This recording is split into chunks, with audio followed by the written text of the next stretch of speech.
Hello and welcome to Tabletop Odyssey. My name is Jay and today I'm going to be looking at like a basic buyer's guide for Star Wars Legion. So we're going to run through stuff like maybe what models to buy if you're trying to get an easy, cheap 800 point army, what that list might look like, what tools are you going to need, and sort of what paints, but not quite because there's a billion different paint brands and that kind of stuff. And you might be thinking, have FFG already done something like this? And they sort of have, but I thought I'd just do it, but with like prices and stuff like that. So we'll talk about how much these things are actually going to cost you. This is mainly designed for somebody new to the hobby. Maybe you've come from X-Wing, or maybe you're just interested. You've been interested in this kind of thing, and you thought we'll jump in with Star Wars Legion. So let's have a look at what FFG have already done. So FFG have released this article, which I highly recommend that you read, and I will put a link to it in the description below, as well as a spreadsheet which has all the links to everything I'm going to show you. If you're in the UK, if you're in the US, you'll have to find your own source of things, but this article, I highly recommend that you read it. It's great for beginners. It talks about the assembly, how you're going to paint them. Like you can see, they base color it, do the base layers, wash it, highlight it back up, and bada bing, do a little bit of detail, and it's all done. The assembly tools, what glues to use, what knife to have, what you do with your models, and how you're going to prep them. You're going to then spray them. What brushes are you going to use, that kind of thing. But importantly for you guys and for me, what I've done here is a nice little spreadsheet which I will be sharing in the link below, in the description below, I should say, which just runs through how much these things are possibly going to cost you, and maybe like which ones to get. Now, there would be a million different opinions on which ones are the best and that kind of thing, so I'm just sticking with, say, like one brand, but you can get any brand that you think is better. So the interesting things that I've done is I've made two little lists, right, which basically using as little as possible. I guess it's not actually as little as possible, but it's just sort of like standard things people might buy. So my Imperial list literally uses the core set, the ATST, and the Stormtrooper expansion packs. That's it. Now, is it the most popular? Is it the best list? Is it the most popular list? Probably not.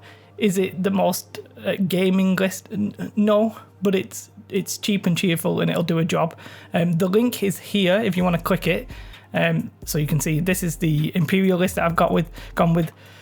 It's just Darth Vader, 3 Stormtroopers, 1 speeder bike, and 1 ATST. Now that doesn't include an extra speeder bike upgrade expansion pack, but if you want to get that, you can.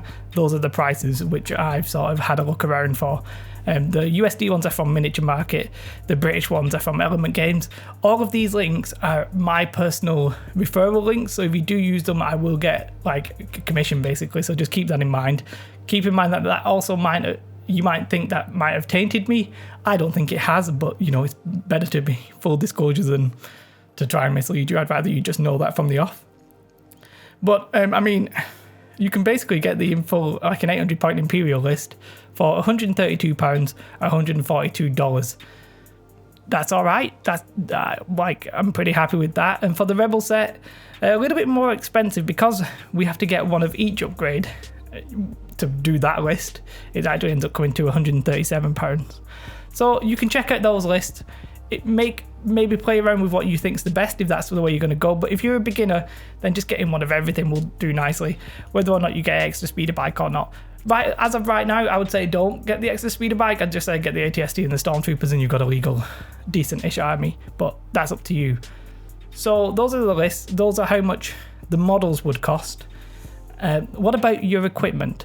So we've gone through I've listed all the basic equipment here that you're going to need. I've put a little bit of notes of like what they're actually for, but I'm sure you can figure some of that out. The paints I've left very vague.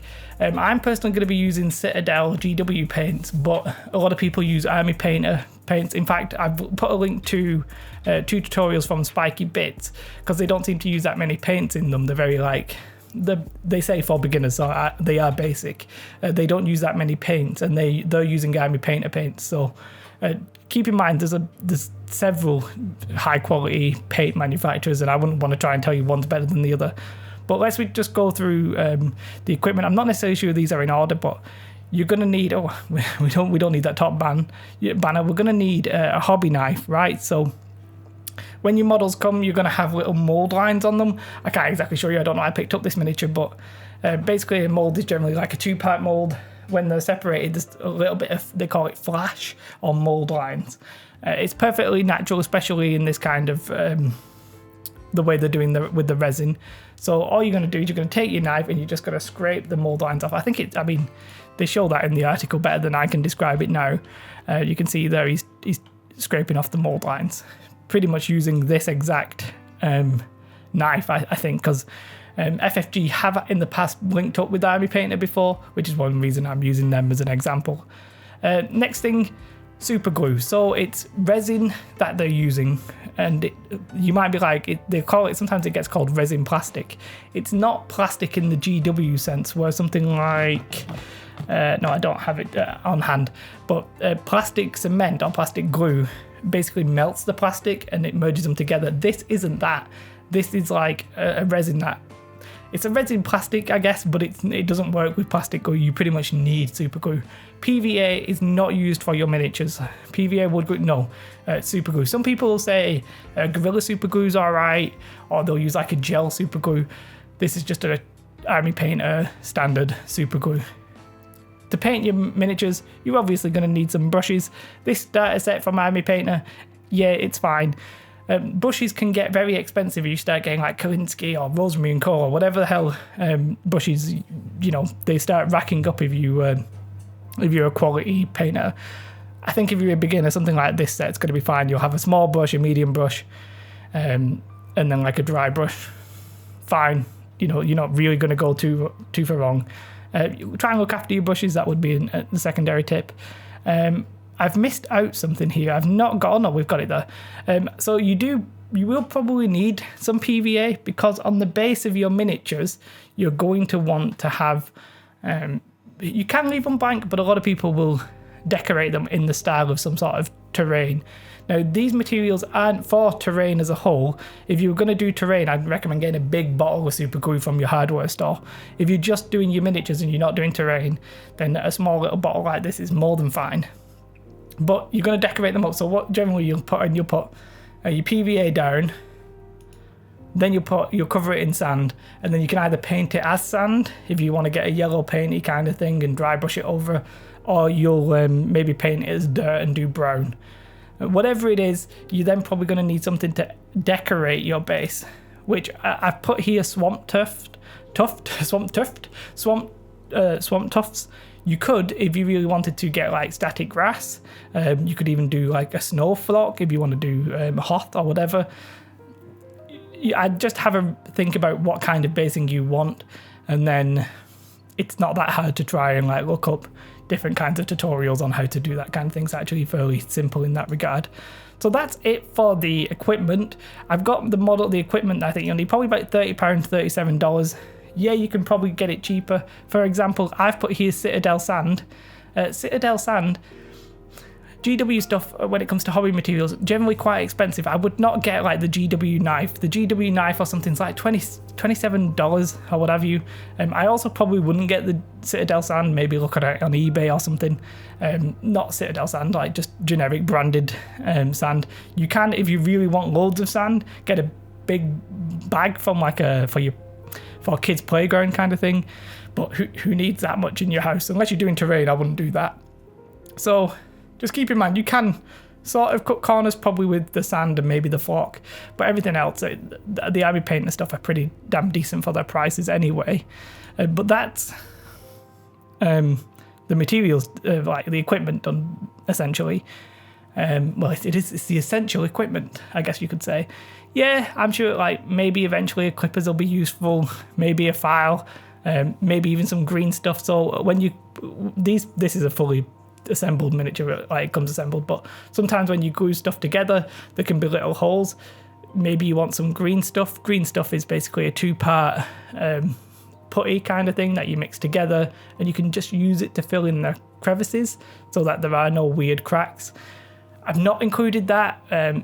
It's one of those things like, where do you draw the line? And I've drawn the line here to try and keep it as low as possible. this is, you're new to the hobby, you want to try and get a full team up and you want to get it painted. That's what this is. Speaking of the paints, so I've linked here 2 tutorials from Spiky Bits. I'm not associated or affiliated with Spiky Bits.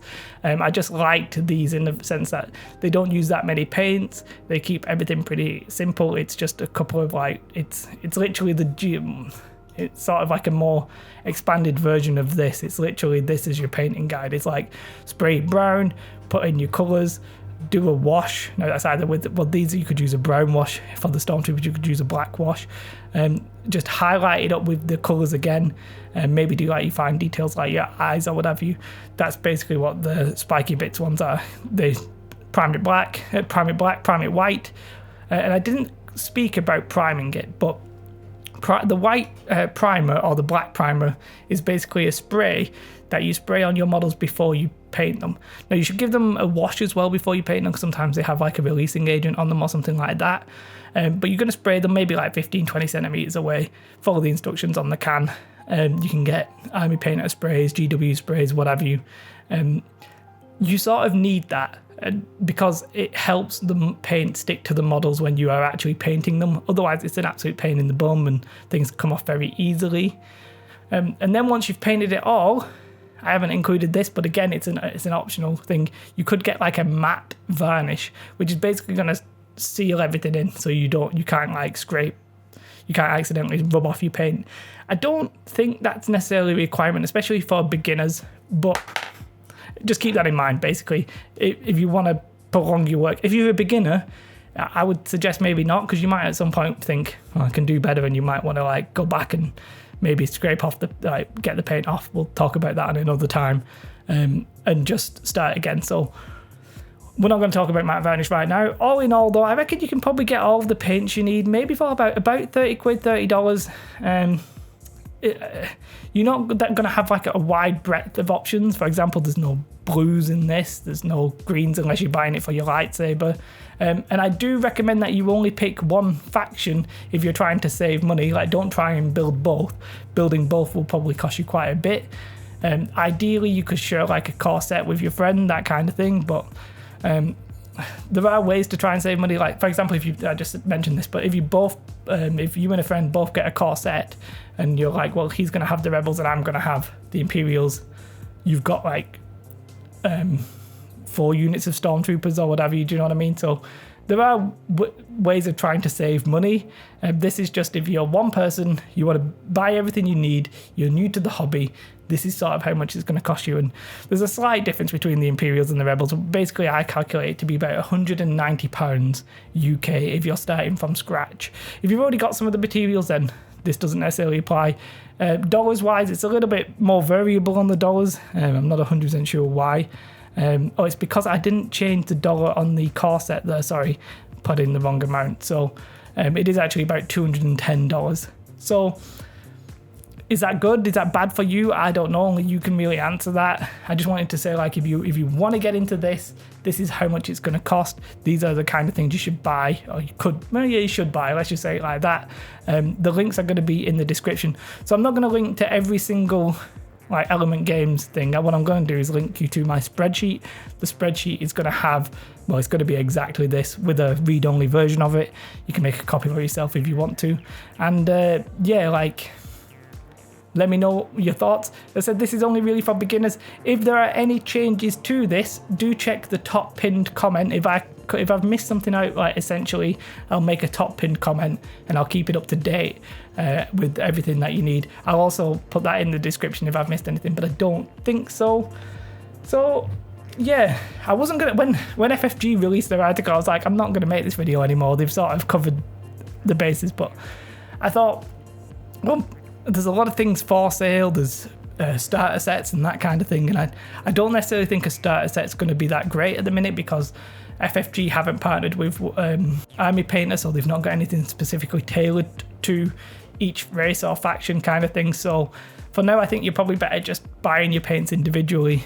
Yeah, get a starter paintbrush set or what have you, but a lot of the starter sets for like the hobby, they'll include all different kinds of paint, all different kinds of glues, which you just don't need. So this is what I would do.